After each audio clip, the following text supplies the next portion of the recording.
Namaste. Today you're gonna learn how to become an exchange student. Woo! Where is Santi? Santi? Ah! Santi? Santi? What's up? Yo, Yo. I wanted to ask you, Alright. how did you heard about the exchange program? Oh, the exchange program. I wanna know. Alright, I'll tell you how I found out. So important. First, let me get through here without dying. Alright, come here, beta. Oh, here we go. Alright, so my school invited me to this camp. It was called RYLA. Stands for Rotary Youth Leadership Awards.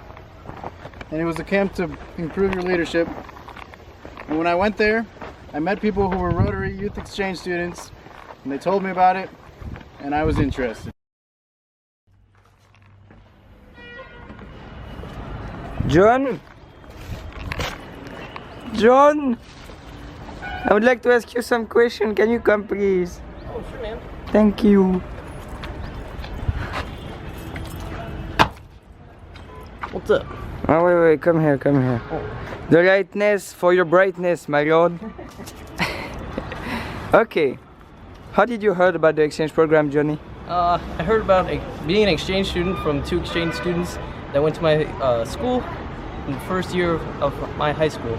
And I learned about Rotary from another exchange student years later.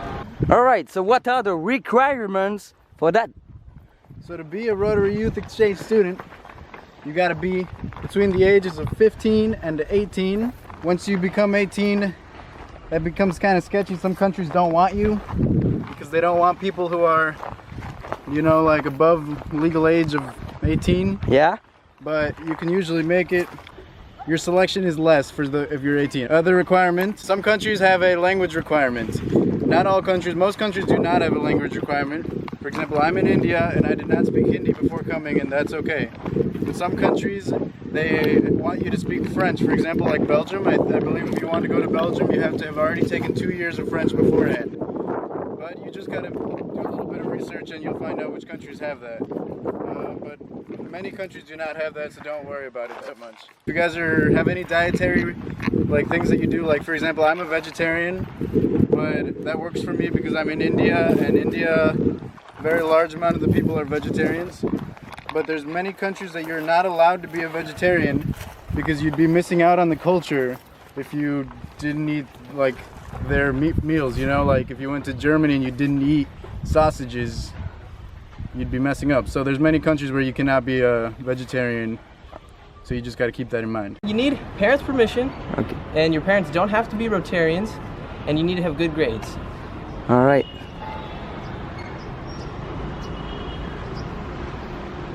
John, what's the process to be an exchange student? You have to send in an application on the Rotary website, which will have the link in the description below, and then wait for their response. Santi can tell you more about. Oh, so after you've already sent your initial application, you'll get an interview. They'll ask you again, like, do you want to come? And you'll be like, yeah, I want to come. And then they'll come and you'll sit at the table and they'll ask you questions. And they'll be like, are you a good person? And you'll be like, yes, because I want to go. So you'll say the right answers, and then they'll be like, all right, good. So now once you get all that done, they'll probably accept you because you're an awesome person and you want to do this. And then there's a couple writing things you got to do. There's like one writing thing. It's kind of like an essay, but it's kind of cool. Like you're technically writing a letter to your first host family, but from the US. So you write a letter and you write it and you send it to them, or you just put it in the Rotary thing and they send it to them. So that's your only writing requirement. She's kinda hot though. What are the expenses for the year, please? Expenses for the year. You'll have to pay for the flight, for insurance, for tours, and your own expenses, and that could be between $5,000 to $6,000. All right, so when it comes to the expenses, well, you already heard how much everything costs, but there's a lot of things you don't have to pay for. Like the things you do not have to pay for is your living. You don't have to pay for a house, a hotel, any of that stuff. It's free. You live with a family, you live in a home, you have siblings, you have free food, lunch, dinner, breakfast, lunch, dinner. All that stuff is free. Too excited. Other things that you don't have to pay for. The school. When you're on your exchange, you go to a school, and those things aren't free, but you don't have to pay. Your family pays, or your host Rotary Club pays, You don't got to worry about that. Don't worry. Even if there's things you do have to pay for, sometimes you're sponsoring Rotary Club, which means your Rotary Club in your original country might give you money because they want you to go, so they'll help you out. My Rotary Club, they gave me some money so that I could pay for some of my trips because they're nice people and they don't want me to pay for everything. What about the packing? All right, we'll talk about the packing. So when you're packing to come to India, when you're packing to go on your exchange, Pack sensibly, but the number of suitcases you should take are 2 check bags and 1 carry-on. And wear comfortable clothes on the plane. Hot clothes in the plane also?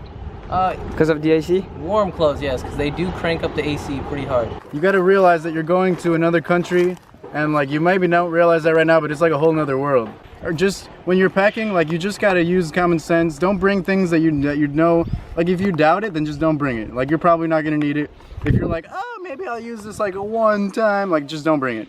If you're going to like bring like your favorite stuffed animal, just, it might be hard, but if you can survive without it, just don't bring it.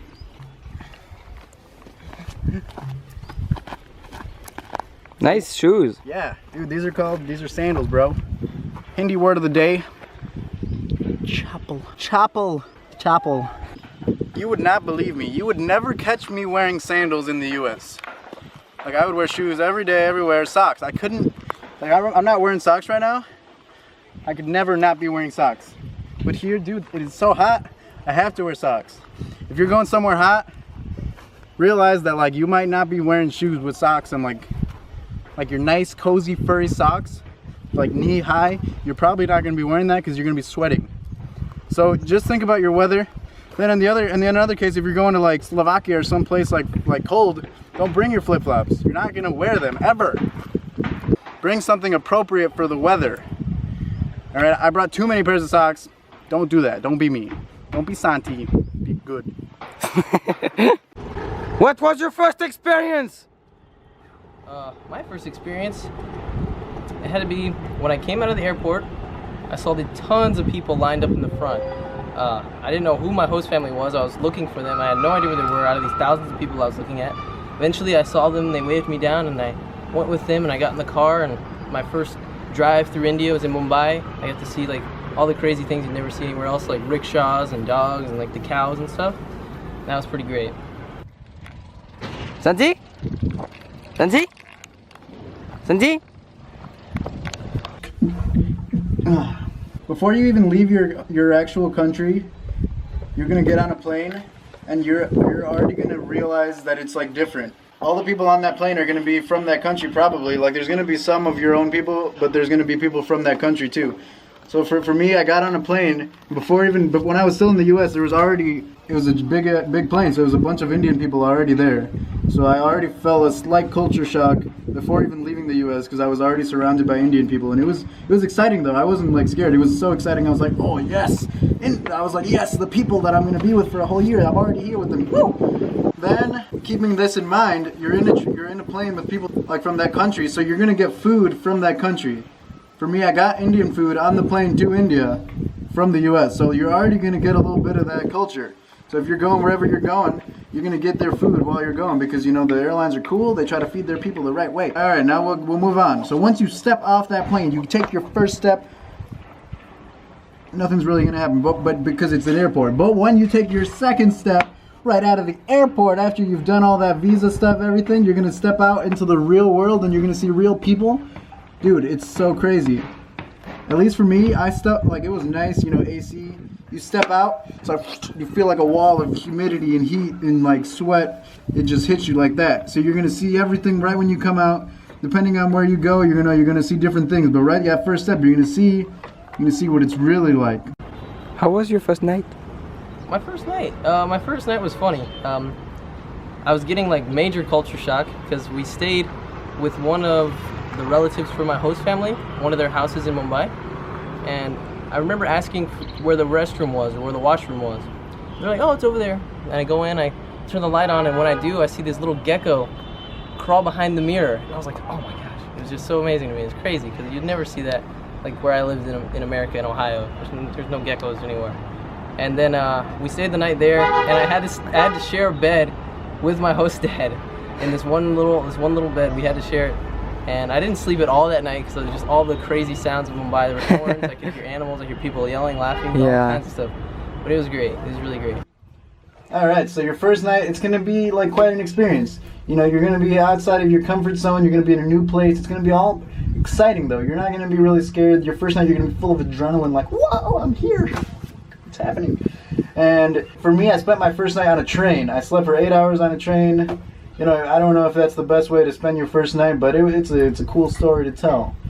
But, you know, you're probably not going to be like me. You're probably going to go home and you're going to, like, get your new bed. You're going to meet your family.